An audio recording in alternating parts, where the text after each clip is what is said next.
Vaya 48 horas que hemos vivido desde el viernes en la noche hasta este domingo.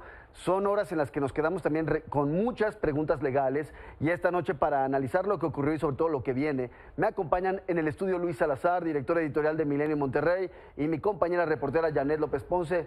Muy buenas noches a ambos, bienvenidos. Buenas noches. Buenas noches. Arranco directamente. ¿En dónde estamos parados legalmente en este momento? Luis, tú has seguido muy de cerca la situación. Ha sido una, vamos a decirlo, una turbulenta fin de semana, un turbulento fin de semana con comunicados, declaraciones, dichos y contradichos. ¿Dónde estamos, Luis? Así es, Víctor Hugo, un fin de semana donde cada una de las partes involucradas han jugado lo que yo llamo un duelo de juicios, un duelo de sentencias, donde cada quien presenta los recursos legales que refrendan su postura. Por un lado, el Congreso del Estado presentando juicios, sentencias en las que determina que quien debe quedar como gobernador interino es el ex vicefiscal de la Fiscalía General de Justicia de Nuevo León, Luis Enrique Orozco. Y por el otro, ahora Samuel García diciendo que puede renunciar a su licencia otorgada hace unas semanas y que le permitía separarse del cargo desde el primer minuto de este sábado para contender por la presidencia de la República. Pues esto ha derivado en que este fin de semana tenemos en Nuevo León a dos personas que se asumen como titulares del Poder Ejecutivo. Por un lado, Samuel García, y por el otro, Luis Enrique Orozco. Un problema que en este momento no se ve que haya una solución de forma pronta. Es un tema que he platicado con varios periodistas veteranos, les preguntaba a algunos que ya llevan muchas décadas en este juego, en el juego del periodismo y de la política, y lo que me decían es que nunca habían visto una situación como esta. Janet, ¿a ti te tocó ver lo que el Tribunal Electoral decidió en las últimas horas? Creo que justo el problema de todo esto, lo que desata todo esto, es en el caso del Tribunal Electoral, el cómo Samuel García se aferró a un voto razonado que no es sentencia, a entender que la Sala Superior quiso decir que su sustituto tenía que ser forzosamente de Movimiento Ciudadano, lo que evidentemente la sentencia no decía. Luego fue a presentar algunos juicios, pues varios de ellos mal presentados, tarde, cuando ya había vencido el plazo. El más reciente, pues bueno, presentó un incidente en donde no impugna el nombramiento de Luis Enrique Orozco, sino únicamente se limita a acusar al Congreso de Nuevo León de haber no cumplido una sentencia porque él entendía que consenso significaba unanimidad y que fuera de Movimiento Ciudadano. Eso es lo más reciente en el tribunal. Hoy en día, como ya les habíamos dicho, se va a votar por WhatsApp. No hay ningún voto hasta este momento, siguen analizando el proyecto, tampoco ya es para el tribunal un caso urgente. Claro. Están esperando a que a final de cuentas pues sea el Congreso el que determine si concede o no la revocación de la licencia de Samuel García y si concede o no revocar el nombramiento que ellos hicieron. Ahora, toda esta situación ha sido muy interesante porque hemos visto cómo se concatenan los elementos nacional y local. En lo local, y voy primero con esa pregunta contigo, Luis, ¿qué es lo que podemos esperar para esta semana en la que finalmente ya empieza la semana? Tiene que haber un ejecutivo que esté asumiendo las funciones, que esté dirigiendo al Estado, pero no tenemos esta claridad. ¿Qué es lo que podemos anticipar de cara a este lunes? Porque hoy veíamos incluso que el gobernador Samuel García, o el gobernador con licencia, porque está abierto a debate, pues estaba con su propio gabinete.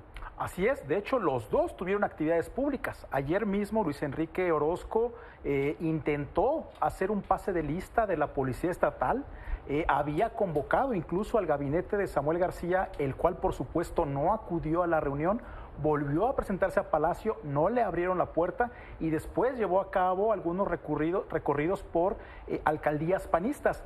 Hoy Samuel también tuvo actividad pública oficial desde su punto de vista, inauguró un puente vehicular y bueno, ¿qué viene para las próximas horas? Por lo pronto, el día de mañana, el Congreso debe analizar si opera o no una revocación de la licencia. Y aquí otra vez nos enfrentamos con dos posturas. Por un lado, Samuel diciendo no es necesario que yo notifique al Congreso o que le pida revocar la licencia, basta con el hecho de yo haber anunciado que regreso al poder. Y por el otro, la oposición en el Congreso dice, sí, Samuel, tienes que pasar por nuestra revocación. Me temo que la situación va a terminar otra vez en la Suprema Corte de Justicia de la Nación. Va a terminar que definir el caso de la licencia y ahí vamos a ver que se abren dos escenarios muy interesantes. En caso de que la licencia no sea revocada, en caso de que la licencia continúe, Entonces estamos hablando de usurpación de funciones, que es un tema que está sobre la mesa. Janet, pregunta rápida, porque también está la parte legal nacional o la parte política nacional.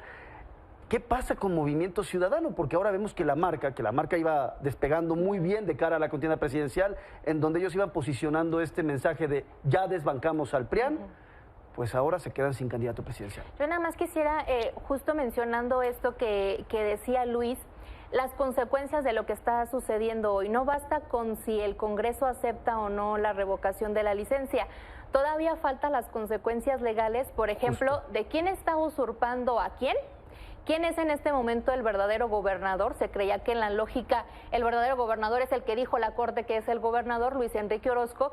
Y si se sostiene en esa versión, como tú dices, cuando la Corte lo llegue a determinar, todos aquellos funcionarios que no obedecieron a Luis Enrique Orozco van a estar cayendo en desacato y en la Constitución de Nuevo León y en la de prácticamente todas las entidades, eso lleva al despido. Así que eso es interesante. Y luego lo que dices de Movimiento Ciudadano. Fíjate que a mí me ha llamado la atención que justo el fenómeno de las últimas 2 semanas parecía que era un poco como cuando arrancó Xóchitl, ¿no?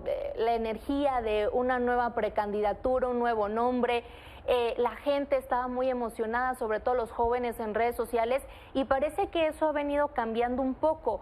Justo vamos a ver cómo logra Movimiento Ciudadano recuperarse de esto, si el nombre que elijan va justamente a recuperar esta atracción. Y también el tema en lo local, pues llama mucho la atención que Samuel García, en lugar de querer remediar después de todo lo que ya vio, sigue en franca pelea con los dos poderes. O sea, no sé cómo pretende en los próximos días continuar, no nada más con su gobierno, Víctor Hugo, sino una vez que el Congreso decida si sigue peleado con el Congreso, si está peleado con el Poder Judicial, y eso creo que es fundamental para lo que viene para Nuevo León. Luis, para cerrar, ¿qué ánimos políticos estás percibiendo allá en Nuevo León? Porque también se hablaba de que quizás ya empezaba a permear, no estoy diciendo que ya esté completamente aceptada, pero una idea de ya negociar, de ponerle un punto final a esta situación, porque realmente al final, estirándola, como lo estamos viendo, el escenario lleva otra vez a la Corte y ya estamos hablando de cosas penales incluso.